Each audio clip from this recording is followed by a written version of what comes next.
ఒకసారి మీరు చూస్తున్నారు కదా పైన వీడియో, ఈ గుడి శ్రీ రాఘవేంద్ర స్వామివారి గుడి. ఇది అంబేద్కర్ కోనసీమ జిల్లా సగటిపల్లి మండలం అంతర్వేది దేవస్థానంలో ఉంది. చూడండి ఒకసారి ఆ గుడి పరిస్థితి చూడండి, ఎంత దారుణమైన పరిస్థితిలో ఉందో. అంటే కొంతకాలం తర్వాత ఆ గుడి శిథిలమైపోయి గోడలు పడిపోయి పూర్తిగా ఇంకా తొలగించే పరిస్థితి అయితే ఏర్పడింది. అంటే ఒక ఆశ్చర్యకరమైన విషయం ఏంటంటే, ఈ రాఘవేంద్ర స్వామి గుడికి 15 నుంచి 20 ఎకరాల ఆస్తి ఉందని చెప్తున్నారు. ఎంత దారుణం అండి ఇది. అంత ఆస్తి కలిగిన దేవాలయానికి ఈ పరిస్థితి చూడండి ఎంత దారుణంగా ఉందో.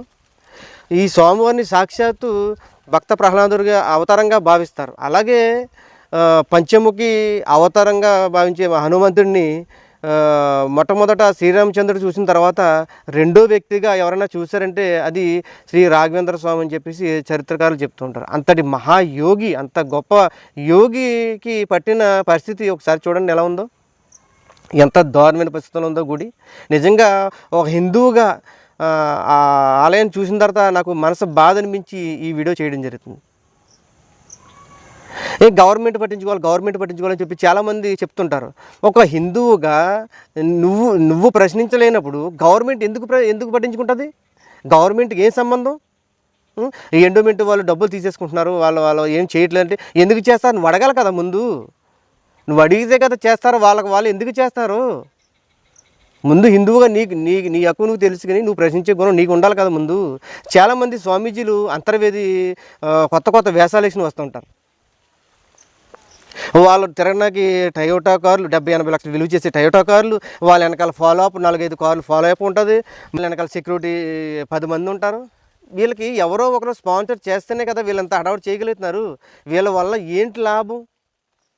ఈ హిందూ మతాన్ని కానీ హిందూ ధర్మాన్ని కాపాడడానికి కానీ వీళ్ళ వల్ల, ఈ స్వామీజీల వల్ల హిందూ ధర్మానికి ఏమిటి లాభం?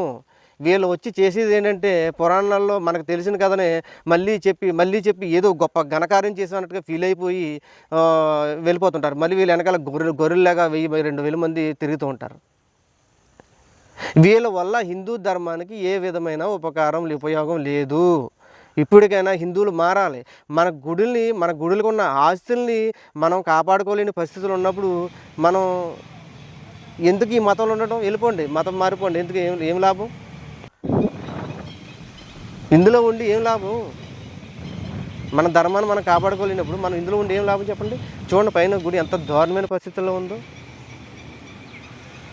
ఇలాంటి గుడులకి ఆస్తుల్ని ఇదే అంతర్వేది దేవస్థానంలో ఒక అన్న సమాధానానికి ఎవరో ఒక ఆవిడ 10 ఎకరాల 13 సెంట్లు ఎంతో ఆస్తి రాస్తే అది ఆ భూమి అన్యక్రాంతం అయిపోయింది అని చెప్పేసి రాజోలు జనసేన నాయకులైనటువంటి వెంకటపతిరాజు గారు వాటిని ఎలాగైనా సరే వెనక్కి తీసుకుని ఆ అన్న సమారాధనకి ఇవ్వడానికి ప్రయత్నం చేస్తే ఈరోజు ఆయన చేసే ర్యాలీ అవనండి లేదంటే ఏదైనా మంచి ప్రయత్నం కదా, అది హిందూ ధర్మానికి మంచి ప్రయత్నం.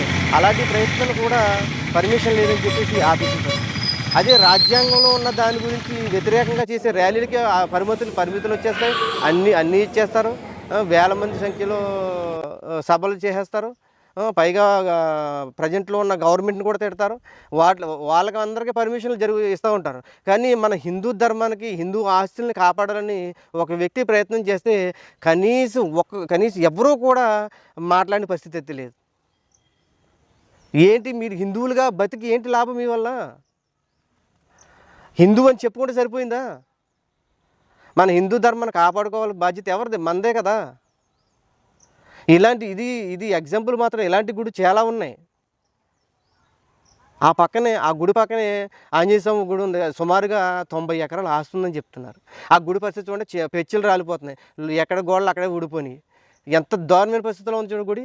ఇలాంటి గుడులకి వందల ఎకరాల ఆస్తులు ఉన్నప్పుడు కనీసం ప్రశ్నించలేని పరిస్థితిలో మనం ఉన్నామంటే ఎంత దారుణమైన పరిస్థితి అండి ఇది.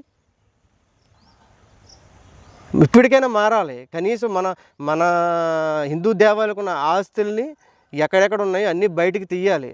ఆస్తులని అన్నీ బయటికి తీయాలి. వాటి మీద వచ్చే ఆదాయం ఖచ్చితంగా గుడికి వెళ్ళాలి. గుడి డెవలప్మెంట్ జరగాలి. అప్పుడే మన హిందూ ధర్మం డెవలప్ అవుతుంది. ఈ విషయం 10 మందికి షేర్ చేయండి.